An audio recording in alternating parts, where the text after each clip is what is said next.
வணக்கம் நண்பர்களே. இன்னைக்கு திமுகவுல போய் இணைஞ்சிருக்காரு பிடி செல்வகுமார். இது ஒரு பெரிய செய்தியாங்க. இதுக்கு ஒரு தனி வீடியோவா? அப்படின்னு நீங்க மனசுக்குள்ள நினைக்கலாம். இத சொல்றதுக்கு இந்த வீடியோ பதிவுக்கு சில காரணங்கள் இருக்கு. அதுக்காக தான். இல்லைன்னா நானும் இத பெருசா இத எடுத்துக்க மாட்டேன். இந்த பிடி செல்வகுமார் யார் அப்படின்னா, இவரு 90கள்ல ரொம்ப பிரபலமான ஒரு பிஆர்ஓ இருந்தார். நெறைய பெரிய படங்கள், புகழ்பெற்ற படங்கள். அந்த படங்களுக்கெல்லாம் அவர் பிஆர்ஓ இருந்திருக்கார். இதுல முக்கியமான ஒண்ணு, இப்ப ரிலீஸ் ஆக போகுதுல்ல, ரிலீஸ் தலைவரோட படையப்பா. இந்த படையப்பாவுக்கே வந்து இவர் தான் பிஆர்ஓ. இந்த பிடி செல்வகுமார் தான். அதேபோல நாட்டாம அந்த மாரி படங்களுக்கெல்லாம் பிஆர் பண்ணியிருக்காரு. அப்ப விஜய் நடிச்ச படங்கள் எல்லாத்துக்கும் அவர் தான் பிஆர்ஓ. விஜயோட ஆஸ்தான பிஆர்ஓ. அவருடைய மேலாளர் அப்படின்னு சொல்லிக்கிட்டா கூட, வெளியில வந்து அவருக்கு மேலாளர் அப்படிங்கிற போஸ்ட் எல்லாம் கிடையாது. ஏன்னா விஜய பொறுத்தவரைக்கும், அவங்க வந்து ஒரு கௌரவமான பதவி அப்படிங்கிறத வந்து யாருக்குமே தரமாட்டான். பிடி செல்வகுமாரை வந்து என்னோட மேனேஜர் அப்படி எங்கேயுமே அவன் அட்ரஸ் பண்ணதே கிடையாது. பிஆர்ஓ அவ்வளோதான். அதே போல ஒரு இவங்களோட அந்த அறிக்கை குடுப்பாங்க பாருங்க, அது வந்து இதுவரைக்கும் அப்படி ஒரு அறிக்கையெல்லாம் பார்க்கவே முடியாது. விஜய் தரப்புலேருந்து ஒரு அறிக்கை ஒண்ணு வரும். பிட் நோட்டீஸ் மாரி. இப்ப முன்னையெல்லாம் வந்து கிராமங்கள்ல தியேட்டர்ல வந்து படம் ரிலீஸ் ஆச்சுன்னா, ஒரு பிங்க் கலர்ல நோட்டீஸ் விடுவாங்க. பார்த்துருக்கீங்களா? பிங்க் கலரு, ப்ளூ கலர்ல நோட்டீஸ் விடுவாங்க. அந்த மாரி விஜய பத்திய செய்தி வந்து ஒரு பிரஸ் ரிலீஸ் மாரி வரும். பிடி செல்வகுமார் தான் அனுப்புவாரு. பிங்க் கலர்ல, ப்ளூ கலர்ல. இப்படியெல்லாம் நீங்க பார்த்துருக்கீங்களா பிரஸ் ரிலீஸ் எங்கேயாவது? ஏன்னா அப்போ வந்து இது கிடையாது. இந்த மாரி வாட்ஸ்அப்ல அனுப்புறது அல்லது டிஜிட்டல்ன்றது ரொம்ப கம்மி. ஸோ பிரிண்ட்ல தான் அனுப்புவாங்க. இப்படி தான் வரும் நோட்டீஸே. மஜ கடுதாசி மாரி இந்த மாரி அனுப்புவாங்க. அதுல கையெழுத்தே இருக்காது. அது விஜய் குடுக்குற அறிக்கையா? அல்லது அவங்க அப்பா எஸ்ஏசி குடுக்குற அறிக்கையா? அல்லது பிடி செல்வகுமாரே குடுக்குற அறிக்கையான்னு யாருக்குமே தெரியாது. உண்மையாவே வந்து அன்னைக்கு ஒரு பிரஸ் ரிலீஸ் விஜய் கிட்ட இருந்து வந்ததுன்னா, இத என்னன்னு போடுறது அப்படின்னு சொல்லிட்டு யோசிப்போம். பல பேர் நாங்க பேசிக்குவோம். அப்புறம் அவர்கிட்டயும் கேட்போம். கேட்டு இல்லண்ணே, இது வந்து விஜய் தான். கையெழுத்தெல்லாம் நீங்க எதிர்பார்க்காதீங்க. இத போட்டுருங்க அப்படின்னுவாரு. அந்த மாரி ஒரு வித்தியாசமான ஒரு பிஆர்ஓ அவரு.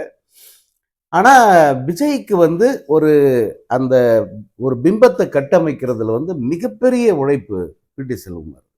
அது சாதாரணமா நம்ம சொல்ல முடியாது. அவர் வந்து அந்த ஒரு பத்திரிகையாளர் அப்படிங்கிறதுக்காக புத்தகங்கள், அதாவது பத்திரிகைகள் நடத்தினார். நம்ப மாட்டீங்க, 8, 9 பத்திரிகைகள் நடத்தினார். அதாவது ஃபிலிம் டுடே, அப்புறம் கடவுள், பக்தி, இந்த மாதிரி ஜோசியம், இது செல்ஃப் சுய முன்னேற்றம், இப்படி பல்வேறு வகையில் கிட்டத்தட்ட ஒரு 9 பத்திரிகை நடத்தினார். அதில் இந்த ஆண்டுக்கு ஆண்டு வந்து டிஜிட்டல் இந்த சாரி டைரி ஒன்று வெளியிடுவார் சினிமாவுக்காக. இப்படி நிறைய வந்து அவருடைய அந்த அவர் பீக்கில் இருந்த நேரத்தில் நிறைய பண்ணார். அப்படி பண்ணிட்டு படங்கள் தயாரித்தார். ஒரு படம் டைரக்ட் பண்ணார். அடுத்து விஜய் வச்சு ஒரு படம் பண்ணார்.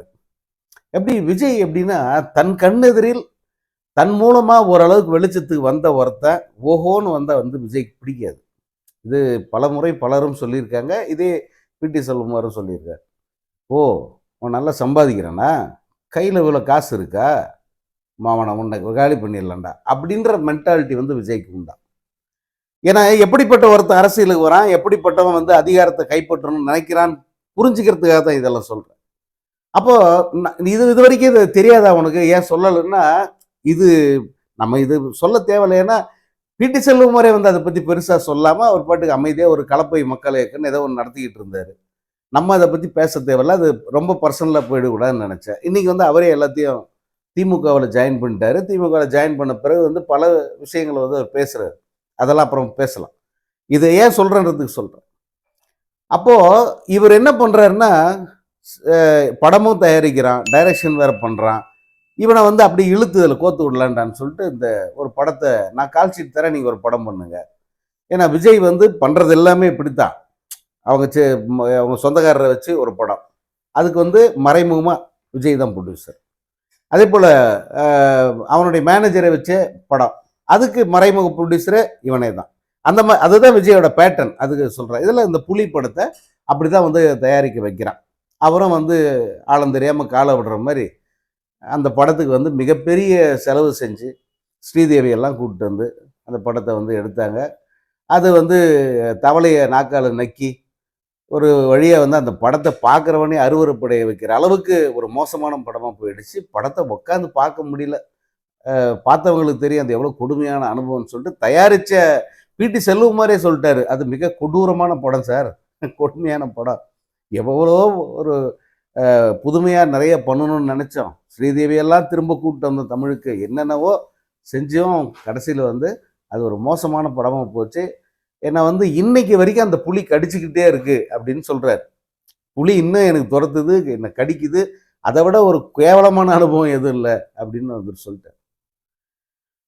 ஸோ இப்படி விஜய் வந்து கண்ணெதிரில் ஒருத்தன் தனக்காக வேலை பார்த்த ஒருத்தன் கண்ணெதிரில் அழிஞ்சு செத்தாலும் பரவாயில்ல அப்படின்னு நினைக்கிற ஒரு கேரக்டர். இப்போ இந்த பிடி செல்வகுமார் வந்து நினைச்சிருந்தா விஜய் வந்து அவரை காப்பாற்றிருக்க முடியும். அவர் தான் விஜய் மக்கள் இயக்கத்துக்கு ஆரம்பத்திலேருந்து எல்லா வேலையும் பார்த்தவர், கட்டமைப்புகளை உருவாக்குனவர். அவங்க அப்பாவும் இந்த பிடி செல்வகுமார் தான். இவங்களை 2 பேருமே கையில் வச்சிருந்து இந்த அரசியல் இயக்கத்தை கூட அவர் பண்ணியிருக்க முடியும். ஆனால் அவங்கெல்லாம் வேண்டாம் அப்படிங்கிறதுல ஒரு தெளிவாக இருக்கார். இந்த விஜய்க்காக களத்தில் நான் என்னென்ன பண்ணேன் அப்படிங்கிறதெல்லாம் வந்து ஓப்பன் ஸ்டேட்மெண்ட்டாக பல இடங்களில் இப்போ சொல்லிக்கிட்டு வர்றாரு பிடி செல்வகுமார். குறிப்பாக ரஜினிக்கு இணையாக அல்லது ரஜினியை ஒரு படி நான் தாண்டிட்டேன்னு தன்னை நிரூபிக்கிறதுக்காக வந்து விஜய் செஞ்ச தில்லுமுள்ளுகள், விஜய் செஞ்ச தகிடு தத்தங்கள், பிஆர் வச்சு என்னென்ன மாதிரியான பொய்யான அந்த தகவல்களை பரப்புனாருங்கிறதெல்லாம் கூட வந்து அவர் பிடி செல்வகுமாரே சொல்லிட்டார். நான் சொல்லியிருக்கேன். நானே வந்து அதை தனிப்பட்ட முறையில், அதாவது எனக்கு ஏற்பட்ட அனுபவமே கூட, அவர்களுடைய அந்த போக்கிரி படத்தோட ப்ரெஸ் மீட்டு அவங்களுடைய அந்த வடபழனியில் இருக்கிற கல்யாண மண்டபாவில் தான் ஏற்பாடு பண்ணியிருந்தார் இந்த பிடி செல்வகுமார். அந்த ப்ரெஸ் மீட்டில் ஒரு ஒரு இவரே வந்து சொல்கிறார், யாரும் கேள்வி கேட்கல, இவர் கையில் எந்த ரெக்கார்டும் இல்லை, இவரே சொல்கிறார் சந்திரமுகியை வந்து பீட் பண்ணிடுச்சுன்னு சொல்லிட்டு பல இடங்கள்ல இருந்து எனக்கு தகவல்கள் வருது, ரிப்போர்ட்ஸ் அப்படி இருக்குது அப்படின்னு சொல்லிட்டார். நான் அமைதியாக தான் கேட்டுட்டு இருந்தேன். நம்ம ஒன்றும் அதில் நம்ம இதை கேட்க வேண்டாம் அப்படிங்கிறதுக்காக அமைதியாக தான் இருந்தேன். ஆனால் திரும்ப திரும்ப செல்வகுமார் வந்து அதை பதிவு பண்ணுறாரு. ஏன்னா பத்திரிகைகளில் அது ஹைலைட்டாக வரணும், எதை பேசினா ஹைலைட் ஆகும், இதை சொல்லணும், இதுதான் வந்து அவங்க நோக்கம். அதனால் நான் வந்து அப்புறமா கேட்டேன், செல்வகுமார் சார் நீங்கள் எந்த அடிப்படையில் இதை சொல்கிறீங்க அப்படின்னு கேட்டேன். இல்லை நிறைய டிஸ்ட்ரிபியூட்டர் சொல்கிறாங்க, தேட்டருக்காரங்க சொல்கிறாங்க. எந்தெந்த தேட்டருக்காரங்க சார், எந்தெந்த டிஸ்ட்ரிபியூட்டரு, உங்ககிட்ட எவிடன்ஸ் இருந்தால் சொன்னால் நல்லா இருக்கும் சார் அப்படின்னு. இல்லை நீங்கள் அப்படி இது பண்ண வேணாம், அது மாதிரி வருது, அந்த ரேஞ்சுக்கு இந்த படம் இருக்குது, அதை சொல்கிறது தான் பண்ணேன் சார். இல்லை சார் நீங்கள் சொல்ல வர்றது என்ன, இந்த படம் சந்திரமுகியை பீட் பண்ணிருச்சுன்றீங்க, எந்த ஆதாரமும் இல்லாமல் எந்த ப்ரூஃப்மே இல்லாமல் நீங்கள் இதை அப்படி சொன்னால் என்னன்னு இது பதிவாகும்? சந்திரமுகி தான் இன்னைக்கு வரைக்கும் ஆல் டைம் ரெக்கார்டு, ஹையஸ்ட் அந்த நம்பர் ஆஃப் டேஸ் ஓடினதுலையும் சரி, அல்லது அந்த தேதிக்கு கலெக்ஷன்லையும் சரி, இன்னும் பல வகையிலையும் வந்து சந்திரமுகிங்கிறது வந்து தமிழ் சினிமாவோட கிரீடம் மாதிரி இருக்கு. நீங்க அதை இந்த படம் தாண்டிடுச்சுன்னு சொல்றீங்கன்னா அதுக்கு ஒரு எவிடன்ஸ் வேணாமா அப்படின்னா, இல்லை நான் எவிடன்ஸ் எல்லாம் எதுவும் இல்லை, நான் அப்படியெல்லாம் சொல்லலை, இந்த படத்தோட ரேஞ்ச் அப்படிங்கிறதுக்காக தான் சொன்னேன், நீங்க மற்றபடி நீங்க அதை அப்படி எடுத்துக்க வேணாம், நீங்க அப்படி கொண்டு போயிடாதீங்க அப்படின்னு சொல்லிட்டு உடனே வந்து நழுவிட்டார், பின்வாங்கிட்டாரு செல்வகுமார். அதுக்கப்புறமா பாத்தீங்கன்னா இவர் விஜய் கிட்ட இருந்து பிரிஞ்சு வந்த பிறகு இதெல்லாம் வந்து ஏன் சொன்னா, இதெல்லாம் வந்து இன்டென்ஷன்ல விஜய் வந்து ஏத்தி விடுறது. விஜய் வந்து இதை சொல்றான், அந்த பிரஸ் மீட்ல இதை இப்படி எஸ்டாப்ளிஷ் பண்ணு அப்படின்னு சொல்றாங்க சார், நான் என்ன பண்றது அப்படின்னு அவர் வெளியில அதுக்கப்புறம் சொன்னார். இப்போ அவர் திமுகவில் இணைஞ்சிட்டாரு. ஏன் இணைஞ்சன்றதுக்கு காரணம் எல்லாம் சொல்லியிருந்தாரு. அந்த விஜய் மக்கள் இயக்கம் இப்போ விஜயோட அந்த வெற்றி கழகமாக மாறி அது என்னவா அது நடந்துகிட்டு இருக்கு அப்படிங்கிறதெல்லாம் வந்து சொன்னார் இல்லையா. இப்போ யாரோ வந்திருக்காங்க, எங்களுக்கெல்லாம் வந்து இடம் இல்லை, நாங்கள்லாம் வந்து அங்கே இருக்கக்கூடாதுன்னு விரும்புகிறாங்க அப்படின்லாம் வந்து சொல்லியிருந்தாரு. பெத்த அப்பாவையே வந்து அவர் மதிக்கிறது இல்லை சார், இதுதான் முக்கியமாக பிடி செல்வகுமார் சொன்னது. பெத்த அப்பாவுக்கே மரியாதை இல்லைங்க, அவரை பேச்சையே கேட்கறதில்ல. நாங்கள்லாம் வந்து எப்படி இந்த அமைப்பை, அவருக்குன்னு ஒரு அமைப்பை எப்படி உருவாக்கி எப்படி வளர்த்தோம், இது எப்படியெல்லாம் இருக்கணும் அப்படின்னு ஆசைப்பட்டோம், இன்னைக்கு அது என்னவா இருக்கு, எப்படி ஜனங்க பார்க்குறாங்க, எந்த அளவுக்கு வந்து அவரால் மக்களுக்காக எதையுமே வந்து அவர் செய்ய மாட்டார், அவரால் ஜனங்களுக்கு எந்த பிரயோஜனமும் கிடையாது. ஏன்னா விஜயோட மென்டாலிட்டி வந்து நல்லதா இல்லை. நான் எத்தனை முறை சொல்கிறேன், விஜய் நல்லவன் இல்லை, விஜய் ஒரு விஷ குப்பை, தமிழ்நாட்டுக்கு தேவையில்லாத ஒரு குப்பை அது. அப்படிப்பட்ட ஒருத்தனை வந்து நம்ம எந்த மாதிரி கண்ணோட்டத்தில் அணுகணும், அவனுக்கு நம்ம கொடுக்க வேண்டிய இடம் எது, இந்த தேர்தலில் மக்களை தேடி வரும்போது மக்கள் திருப்பி தர வேண்டிய பதிலடி என்னவா இருக்கணும் அப்படிங்கிறதுக்கு தான் வந்து நான் அவனுடைய இயல்பு என்னங்கிறத சொல்றேன். இந்த விஜயால வந்து நமக்கு ஒரு பிரயோஜனமும் கிடையாது, அது வேற. அதே நேரம் அவன் அவன் இங்க தேர்தலில் ஜெயிக்கலனா கூட அவன் வேற மாதிரியான மோசமான விளைவுகளை வந்து ஏற்படுத்திட்டு போறதுக்கு வாய்ப்பு இருக்கு. வேறு சில தீய சக்திகளை இங்க வந்து அழுத்தமா காலூன்ற வைக்க ஒரு காரணமாகவும் அவன் அமைஞ்சிருவான். அதனால தான் வந்து நம்ம ஆரம்பத்திலேயே வந்து விஜய் அப்படிங்கிற விஷச்செடியை வந்து முளைக்க விடாம நம்ம அதை வெந்நீர் ஊற்றி அழிக்க வேண்டிய ஒரு கட்டாயத்தில் இருக்கிறோம். அது ஒவ்வொரு நாளும் அவனுக்கு நெருக்கமாக இருந்த சிலர் மூலமாவே வந்து அது ஒவ்வொரு நாளும் வெளிப்பட்டுக்கிட்டே இருக்கு. அவங்க அப்பா எஸ்ஏசி கிட்ட நீங்க பேசுனீங்கன்னா அவர் நிறைய தகவல்களை வந்து போற போக்குல சொல்லிட்டு போவார். போற போக்குல சொல்லுவார் விஜயை பத்திய அந்த உண்மையில எப்படிப்பட்ட பையன், அவனுடைய மென்டாலிட்டி என்ன, காலேஜ் டேஸ்லலாம் எப்படியெல்லாம் கொடூரமாக நடந்துக்கிட்டான், சினிமா அவன் சினிமாவில் நடிக்க வந்த பிறகு வந்து எப்படி அங்கே சக நடிகர்களை எப்படி நடத்துவான், அதே போல ஓரளவுக்கு வளர்ந்த பிறகு தன்னை எப்படி கருவளவு மாதிரி தூக்கி எரிஞ்சிட்டான், இது எல்லாம் வந்து எஸ்ஐசி சொல்லுவார். கூடவே இருந்தவன் தான் இந்த பிடி செல்வகுமாருங்கிறவர்.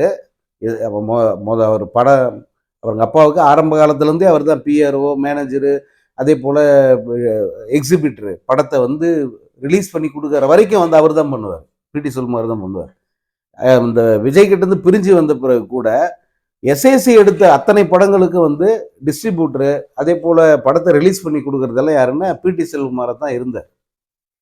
அதனால வந்து எஸ்ஏசிக்கு நிகராக வந்து இவருக்கும் வந்து முக்கியத்துவம் இருக்கு. ஆனால் இவரையும் வந்து அவன் எப்படி தூக்கி போட்டிருக்கான் அப்படிங்கிறத நீங்க பார்த்தீங்க. இப்போ அவனை சுற்றி இருக்கிற கூட்டமெல்லாம் என்ன, அவங்களும் வந்து ஏதாவது ஜனங்களுக்கு நல்லது செய்யணும் அப்படின்னு நினைச்சுட்டு வந்த கூட்டமா? அது ஒன்றும் இல்லை. ஒன்று ஒதுக்கி விடப்பட்டவன், கழட்டி விடப்பட்டவன், ஓரங்கட்டப்பட்டவன், மழையில் அடிச்சுட்டு வந்த குப்பை மாதிரியான அந்த நபர்கள் தான் தங்களுக்கென்று புகலிடம் இல்லை, தங்களுக்கென்று எந்த அடையாளமும் இல்லை, முகவரி இல்லாமல் போயிடும் அரசியலில் அப்படிங்கிற அச்சத்தில் இந்த ஒரு வெளிச்சம், இது ஒரு பிரபலம் இல்லையா? 1000 இருந்தாலும் என்னதான் அது விஷ குப்பை அப்படின்னா கூட அணுக்கழிவுன்னு உடனே வந்து அதுக்கு ஒரு தனி அந்தஸ்து வந்துடுது இல்லை. அணுக்கழிவு இது கொண்டாந்து நாங்கள் புதைக்க போகிறோம், ஐயோ வேண்டாம் வேண்டாம் வேண்டாம், உங்கள் மாநிலத்துக்கு எடுத்துன்னு போ, இந்த மாநிலத்துக்கு எடுத்துன்னு போ, கடலில் போய் கொட்டு அப்படின்னு சொல்கிறாங்க. ஆனாலும் அதுக்கு ஒரு முக்கியத்துவம் இருக்குல்ல. அப்படி ஒரு முக்கியத்துவம் தான் இந்த விஜய்க்கு. ஸோ இது கூட நம்ம இருந்தால் நமக்கு ஒரு வெளிச்சம் கிடைக்கும். கொஞ்ச நாள் வந்து சஸ்டெயின் பண்ணலாம், அரசியலில் கொஞ்ச நாள் இழுக்கலாம், இந்த ஆயுளை இன்னும் கொஞ்ச நாள் நீட்டிக்கலாம். அந்த நினைப்பில் அவங்க கூட சேர்ந்து இருக்கிற இந்த கூட்டம் தான் வந்து தொடர்ச்சியாக விஜயை வந்து ஊதி பெரிதாகிட்டு இருக்கு. அது அந்த அளவுக்கு ஒர்த் இல்லாத ஒரு பலூன் அது. அதை வந்து ஜனங்க புரிஞ்சுக்கணும். எந்த நாளிலும் எந்த காரணத்துக்காகவும் எந்த வடிவத்திலும் விஜய்க்கு வந்து கால் ஊன்றுவதற்கு இந்த தமிழ்நாட்டிலும் சரி புதுவையிலும் சரி மக்கள் இடம் கொடுத்து விடக்கூடாது அப்படிங்கிறத வந்து நம்ம திரும்ப திரும்ப வலியுறுத்துறது.